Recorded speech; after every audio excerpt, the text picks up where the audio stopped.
Bienvenidos a la tercera parte del tutorial de fundamentos de semiología y retroalimentación de fisiopatología.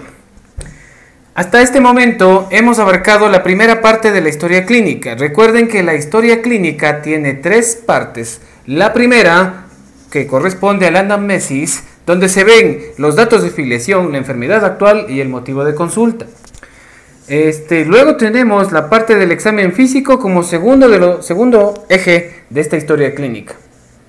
Y la historia clínica se fundamenta en la unión de estos dos. Habíamos dicho que el 90% de la certeza diagnóstica está en la anamnesis bien hecha. Y el resto del porcentaje, que varía entre el 10 al 15%, se encuentra en el examen físico. Un 5 a 7% está involucrado con la tercera parte de la historia clínica, conocida como examen complementario. Vamos a profundizar hoy en el examen físico. Según Guarderas, que es nuestro libro base, el examen físico debe reunir tres requisitos muy claros. El primero de los requisitos es enumerar lo que se va a encontrar de una forma muy esquematizada. Lo segundo es colocar cómo vamos a hacer la revisión de esto. Enumerar entonces qué y el cómo vamos a revisarlo después. El segundo punto es el examinar según la técnica correspondiente y utilizando los 4 tiempos clásicos del examen físico. Y dentro de estos 4 tiempos clásicos de examen físico tenemos a la inspección, a la palpación, a la percusión y a la auscultación. ¿Qué sacamos como tercer punto? El tercer punto de esto es realizar una descripción utilizando una herramienta muy valiosa en la cual este tutorial nos vamos a centrar. Y esta es la terminología. Debemos no solo enumerar lo que encontramos, y tampoco solamente ver cómo lo enumeramos y cómo lo colocamos. No solo es el examinar utilizando las técnicas adecuadas, sino es el escribir, el redactar con términos que sean técnicos, que sean universalmente aceptados y que se puedan comprender de una forma muy clara y muy sencilla. Para eso vamos a conversar entonces sobre la terminología. La terminología es un idioma muy especial, es un lenguaje especial, el cual va a estar presente en cada contexto en particular. Tenemos lenguaje juvenil, tenemos el lenguaje escolar, tenemos lenguaje de hogar. Cada uno de estos tiene su contexto diferente.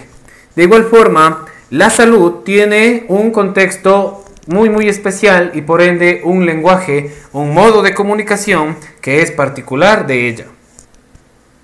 La salud también involucra no solamente manejar términos, sino ir un poquito más allá a lo que expresan esos términos, al significado de esos términos. Y para eso hoy vamos a abordar un ejemplo muy sencillo de terminología. Vamos a explicar primero cómo cada término está compuesto. Un término tiene una raíz y cada raíz puede tener un prefijo o un sufijo. Cada uno de estos tres, al unirse, forma una idea principal. Transmite una idea a la persona que está realizando la revisión de este documento denominado historia clínica. Puede haber una unión entre prefijo y raíz, o puede haber una unión entre raíz y un sufijo. O pueden ser las tres en uno solo. Vamos a tomar un ejemplo, pero sin antes voy a pasar a recordarles que en su presentación se encuentra toda la literatura que ustedes necesitan. Hay un cuadro de referencia del libro de autores nacionales que fue utilizado y generado por la Universidad Central. Este libro de anatomía y generalidades que fue realizado por autores ecuatorianos, tiene un especial bloque para la terminología. Y eso quisiera que por favor lo revisen en la plataforma. Continuamos con terminología, y en este momento vamos a hacer un ejemplo muy sencillo pero bastante práctico de cómo aplicar la terminología o cómo se aplica la terminología en el contexto de salud. Todos han pasado por la emergencia y no es novedad el que ustedes se encuentren con un término bastante especial. Existe por ahí la diabetes, existe la hipertensión, existe la hipertrofia, existe la endocarditis, existe la pancreatitis y existen infinidad de términos que tienen mucho que relacionarse con nosotros de aquí en adelante. Cada uno de estos términos por sí solos pueden darnos una idea, pero en algunos casos no se cumple este principio. En algunos casos nosotros tenemos que ir más allá y sujetarnos a las definiciones de la enfermedad como tal. Si nosotros queremos hacer un abordaje en base a terminología, tenemos que entender de que mucha de esta terminología normalmente está relacionada con la enfermedad, pero en otros casos no tiene mucho sentido su explicación etimológicamente hablando. Vamos a tomar un término para que podamos relacionar todo esto. Si ustedes ya revisaron en su plataforma el contenido que les he dejado ahí para que ustedes puedan hacerse una idea, en las diapositivas 17 y 18 usted va a poder hacer un clic como aquí, solamente aquí, aplastamos aquí cuando necesitemos y lo podemos revisar. Número 1. El ejemplo que les voy a dar es un ejemplo que une una palabra muy conocida. Todos saben del concepto dentro. Ingresamos a un lugar o introducimos algo, un objeto dentro de un continente y a eso lo podemos llamar como endo. El primer ejemplo que tenemos es el de los prefijos. Un prefijo siempre está delante de una raíz y suele darle un significado desde el inicio. Endo significa dentro. Este es nuestro prefijo. Tenemos también una raíz, la cual puede estar sola, acompañada de un prefijo o a su vez acompañada de un sufijo. Y para esto nosotros vamos a utilizar ya de ejemplo práctico una palabra la cual está muy cercanos a todos, corazón. Y el corazón normalmente tiene un origen en la palabra cardio. Así que nuestra raíz va a ser la palabra cardio. ¿Sí? Cardio, que en algunos lugares se puede entender como corazón. Y por motivos prácticos y de sintaxis, quizás haya que hacer una abreviación de una o dos letras. En nuestra palabra vamos a utilizar también un sufijo. Y este sufijo nos va a llevar a completar todo el esquema de lo que quiere transmitirnos la palabra como tal. Y aquí tenemos a nuestro sufijo, y en este caso tenemos al sufijo itis. Vamos a unir a todas estas palabras su prefijo, su raíz y su sufijo. Prefijo endo, por favor, registren en su cuadernito y vamos uniendo. Endo, cardio, que por motivos de sintaxis se va a conformar en cardi, y por último el sufijo itis. Entonces nosotros tenemos a la endocarditis. Les pido que por favor en este momento ustedes analicen cada uno de estos elementos. Aprovecho también. Muy bien. Entonces, con la terminología en mano, con la anamnesis que ya la hicimos y con las consideraciones que Guarderas nos dio, que este momento las voy a volver a utilizar, vamos a continuar con las especificaciones del examen físico. Recuerden que Guarderas nos había nombrado que hay que enumerar lo que se va a revisar o lo que se está revisando y él explicar cómo se va a revisar esos elementos que hemos considerado. Todos esos elementos vienen de una anamnesis correcta, de un motivo de consulta y de una enfermedad actual. Lo otro que nos pide Guarderas es que hay que examinar de acuerdo a las técnicas que correspondan. Si es una revisión de aparato cardiorrespiratorio, pues tienen que aplicarse las técnicas que universalmente se conocen para esto. Lo tercero que nos decía Guarderas, y es lo que culminamos en el bloque anterior, es lo referente a la terminología.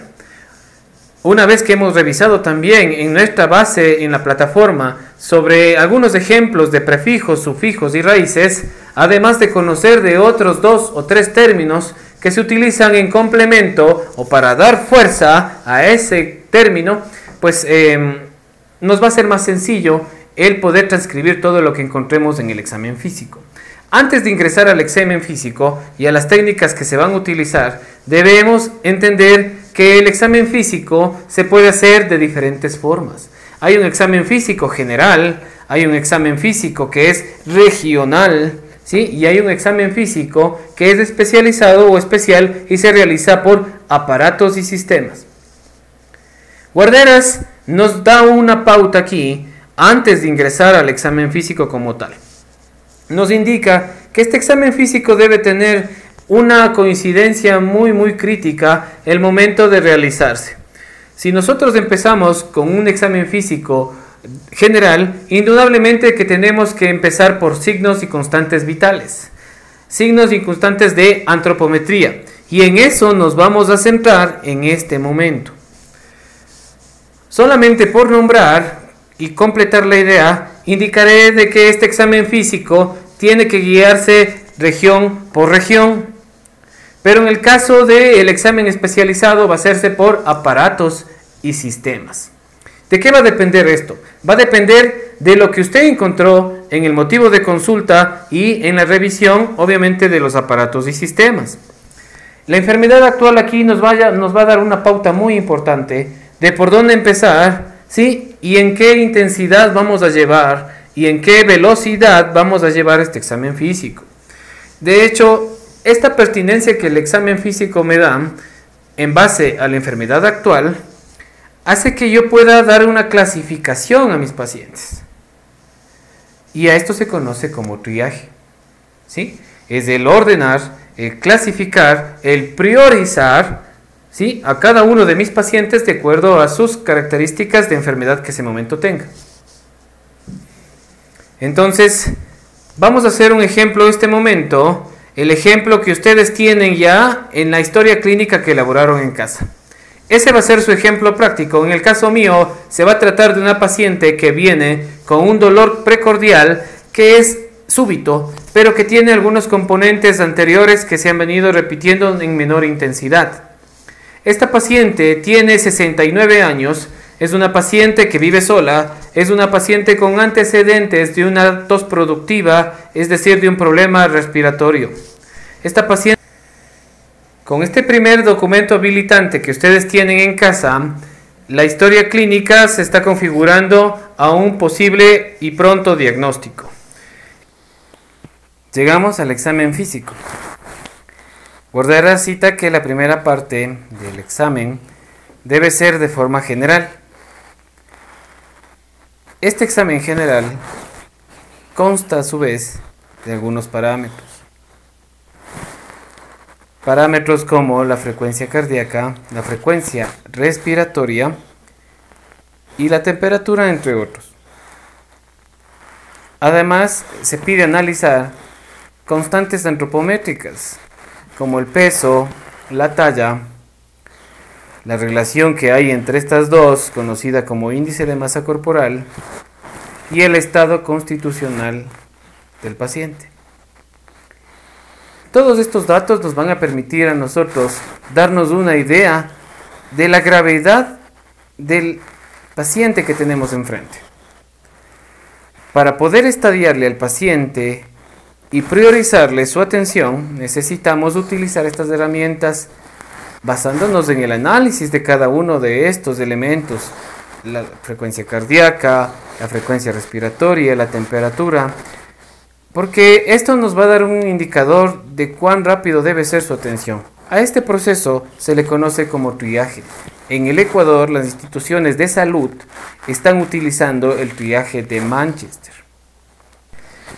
Bien, hasta este punto vamos a llegar en sincronía, en trabajo conjunto entre semiología y fisiopatología.